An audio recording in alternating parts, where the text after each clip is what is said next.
Assalamualaikum warahmatullahi wabarakatuh. Bagaimana kabarnya? Semoga kalian sehat selalu dan diberi rezeki yang melimpah. Pada video kali ini saya akan merekam film yang berjudul Sepilian Frances tahun 2011.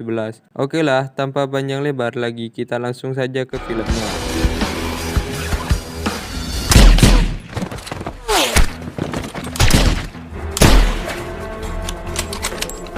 Kisah diawali dengan memperlihatkan para pasukan khusus militer Prancis. Mereka semua ditugaskan untuk menangkap penjahat perang yang bernama Gemiel Evi. Hingga saat hitungan ketiga, mereka berhasil melumpuhkan target dalam seni menggunakan sebuah helikopter.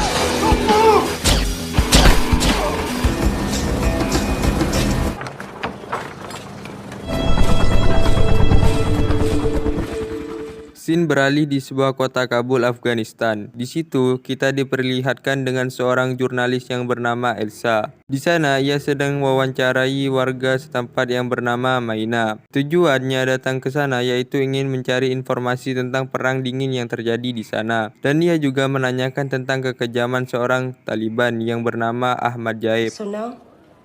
Di situ, Mayina pun menjawab tentang kisah kelam yang dialaminya, di mana ia juga pernah dijual ke keluarga Mazahib dan dia juga menjelaskan kepada Ostager dirinya cepat pulang ke kampungnya. Dikarenakan daerah ini sedang tidak aman dan bisa saja Elsa ditangkap dan dibunuh. Ia juga menjelaskan bahwa siapapun yang memberitahu tentang kekejaman Ahmad Jaib, maka dia akan diburu dan ditangkap. Mayina yang takut sudah memberitahu tentang Jaib, ia pun dengan tergesa-gesa langsung pergi dari sana. Scene pun beralih kepada rekan kerja Elsa yang bernama Amin, yang mengatakan bahwa posisi Elsa sedang tidak aman, di mana para pasukan Taliban sudah mengetahui aktivitas wawancaranya dan akan memburunya dengan cepat. Amin pun langsung menjemputnya dan membawanya pergi dari sana. Namun di sini Elsa menolak dan berniat ingin menyelamatkan Mayina.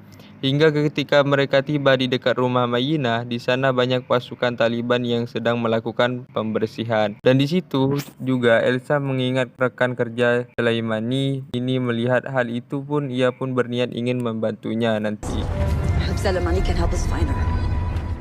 Singkat cerita, akhirnya mereka berdua pun bertemu. Namun, tak disangka pertemuan keduanya itu merupakan sebuah jebakan di mana Sleman yang ternyata diketahui telah berkomunikasi dengan Elsa. Elsa yang takut pun akhirnya dibawa lari oleh Amin. Tapi saat dalam perjalanan, Amin dan Elsa akhirnya ditangkap dan dibawa langsung kepada Ahmad Jaib. Di sisi lain, kabar tertangkapnya Elsa kini telah sampai di direksi berita tempat Elsa bekerja. Dalam berita tersebut juga sekarang sudah sampai ke jajaran pemerintahan manajer. Kabar tersebut, para petinggi mulai melakukan rapat darurat di sana. Mereka yakin bahwa tertangkapnya Elsa merupakan ulah daripada pasukan Taliban, yaitu Jaib. Pada akhirnya mereka pun memutuskan untuk menurunkan beberapa pasukan khusus untuk menyelamatkan Elsa dan Amin. Singkat cerita, satu pesawat pun akhirnya turun di landasan Afghanistan. Di sana kita diperlihatkan dengan komandan pasukan tersebut yang bernama Kovac dan rekannya ini bernama Lukas. Kemudian mereka menuju perbatasan Afghanistan yang disebut sebagai Camp Ganda Makdi Camp. Itulah mereka akan menyusun tugas dan strategi sebelum melakukan aksinya. Sesampainya di sana, sang komandan pun langsung menjelaskan tentang misi yang akan dilakukannya di sini. Misi kali ini merupakan sebuah misi penyelamatan seseorang jurnalis yang disandera oleh pihak Taliban.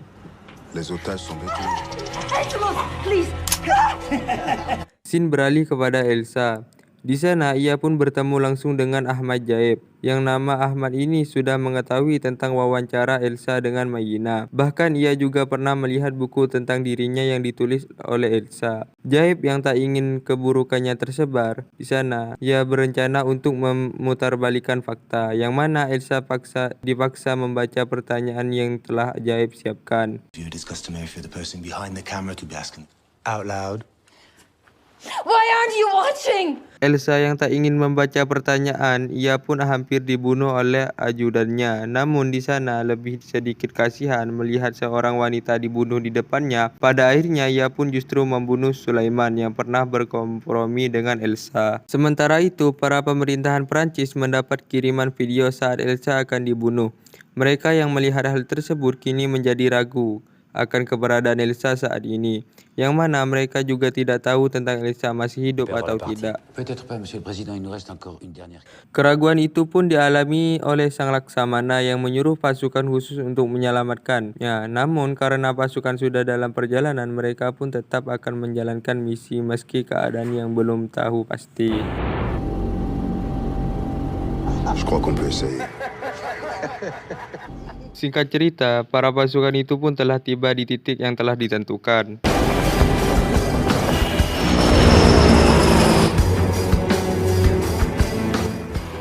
Di sisi lain, kita diperlihatkan dengan seorang agen rahasia Pakistan. Di sana, dia sedang memantau pemimpin spiritual Taliban yang bernama Jukan Mullah. Johan terlihat sedang memasuki sebuah rumah dan nampaknya dia sudah ditunggu oleh Jaib. Warahmatullahi wabarakatuh. Johan sendiri memiliki satu kelompok yang disebut dengan Syuro. Dalam pertemuannya itu, dia sedang membicarakan Jaib yang tidak langsung membunuh Elsa. Yang mana Johan ini di awalnya meminta Jaib untuk langsung membunuhnya. Hingga sebagian dari kelompok itu menyangka bahwa Jaib tidak pantas dijadikan pemimpin.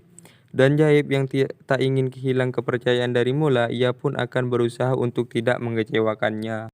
Scene beralih kepada anak pasukan khusus yang kini sudah sampai di suatu tempat, di mana tempat tersebut mereka meyakini bahwa Elsa sedang ditahan di sana. Ketika mereka sedang memantau keadaan, tak diduga mereka melihat seorang wanita yang akan dieksekusi. Dan ternyata wanita itu adalah Mayinah yang sudah membocorkan info tentang Ahmad Jaib. Atas ulahnya itu, ia pun dibunuh saat itu juga. Singkat cerita, akhirnya mereka berlima pun turun menjalankan aksinya. Sementara Ilyas sendiri ditugaskan untuk memantau dan membunuh musuh dengan snipernya. Setelah beberapa pasukan tewas, akhirnya mereka pun berhasil membawa Elsa dan Amin kabur.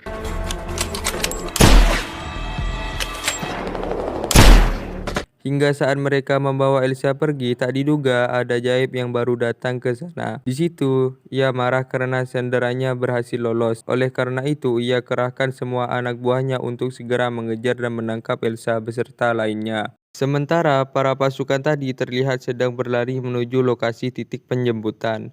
Namun sialnya, mereka telah kehilangan komunikasi dengan tim penjemputan. Kemudian sang kapten pun menyuruh Marius untuk pergi ke arah bukit dengan tujuan agar dirinya menyalakan sinyal darurat. Sementara dirinya sendiri akan menunggu Elsa dan menahan pasukan Taliban yang berusaha mengejarnya.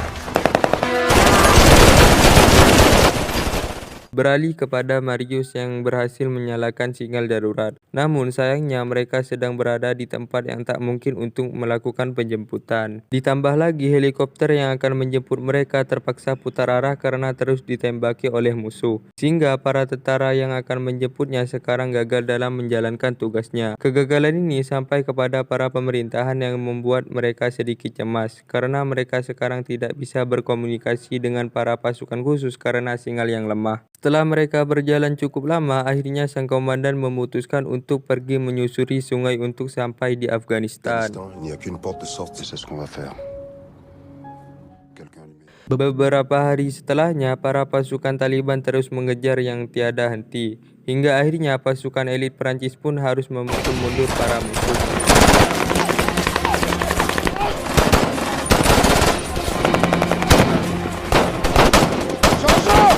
Setelah para pasukan musuh dipukul mundur, mereka memberitahu Ahmad Jaib bahwa para pasukan militer sulit untuk dihadapi. Namun hal tersebut membuat Ahmad Jaib sangat marah karena tidak becus menanganinya. Dan dengan keras kepalanya ia mendesak seluruh pasukannya untuk terus melakukan penyerangan. Di sisi lain, para pasukan lainnya diutus untuk mencari keberadaan pasukan itu. Namun mereka terus mengelilingi pegunungan namun belum membuahkan hasil. Karena ternyata mereka sudah berada jauh di titik penjemputan yang sebelumnya sudah ditentukan.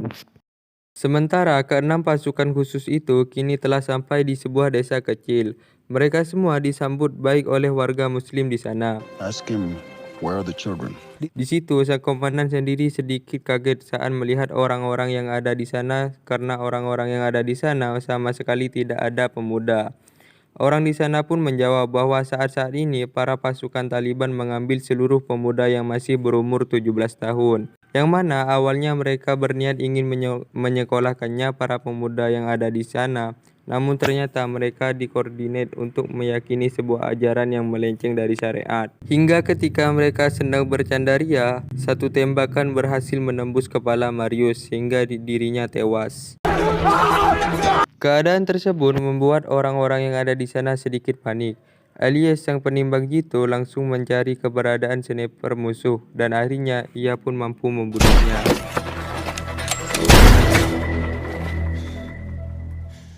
5 hari kemudian, saat mereka berjalan menuju tujuan, tiba-tiba Amir meminta izin kembali untuk pergi ke desa tersebut. Dikarenakan ia tak tega meninggalkan saudaranya yang kini sedang terancam oleh musuh.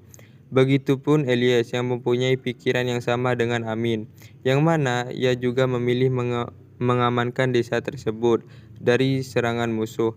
Namun Lukas tak ingin mengambil resiko karena sahabatnya Marius telah meninggal di desa tersebut. Di sana terjadilah sedikit perbincangan yang akhirnya sang komandan menyuruh untuk tinggal di sana bersama Elsa. Sementara sang komandan dan yang lainnya akan turun untuk mengamankan warga desa. Dan di waktu yang sama, para pasukan Taliban kini sudah sampai ke desa tersebut, di mana mereka dengan brutalnya membantai seluruh warga setempat. Sementara para pasukan khusus sendiri mereka dengan menyelinap menyelamatkan warga desa yang ada di sana. Hingga terjadi aksi tembak-menembak antara pasukan khusus dan Taliban.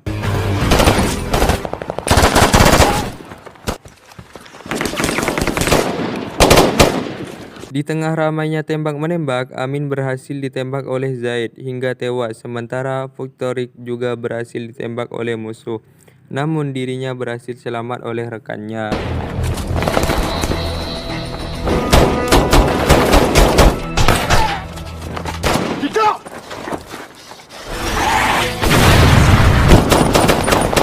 Setelah itu mereka pun membawa Victor ke tempat yang aman. Kemudian mereka melanjutkan perjalanan ke tempat yang sudah mereka tentukan. Sementara Ilyas sendiri terus berlari ke arah yang lain untuk mengalihkan musuh. Dan hal ini dilakukan agar musuh tidak mengejar rekannya. Namun sejauh ia berlari, dirinya harus tewas setelah diberondong beberapa peluru.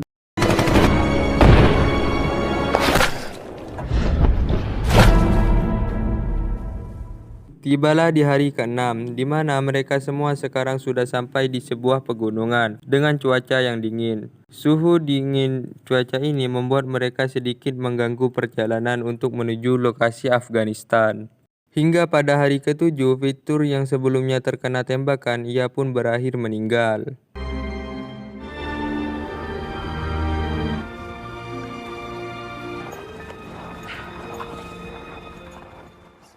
Setelah berhari-hari menyusuri jalan, mereka sedikit kelelahan karena tidak adanya persediaan makanan. Dan di sisa tenaganya ini, para pasukan Taliban tidak hentinya terus mengejar mereka. Elsa sendiri berhasil ditemukan oleh Jaib yang sedang bersembunyi di sana. Dan memegang pada awalnya pasukan ini hanya mengejar Elsa seseorang. Ketika Elsa berhasil ditangkap, untungnya ia berhasil selamat oleh Kovac yang langsung menembak Jaib.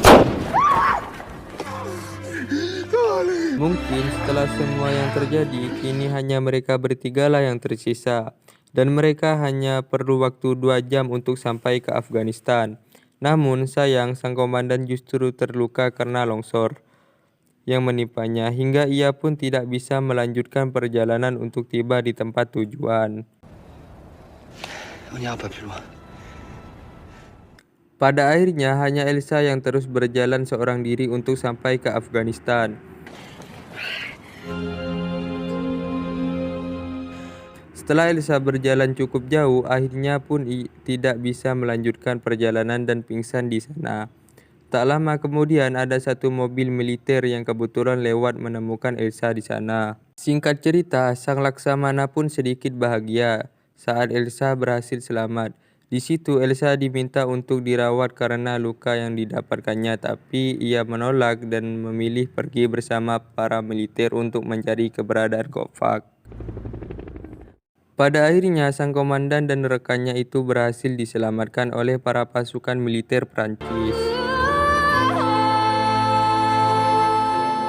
Nah, itulah teman-teman kisah alur cerita film spesial podcast tahun 2011. Semoga kalian suka dan terhibur. Akhir film, Assalamualaikum warahmatullahi wabarakatuh.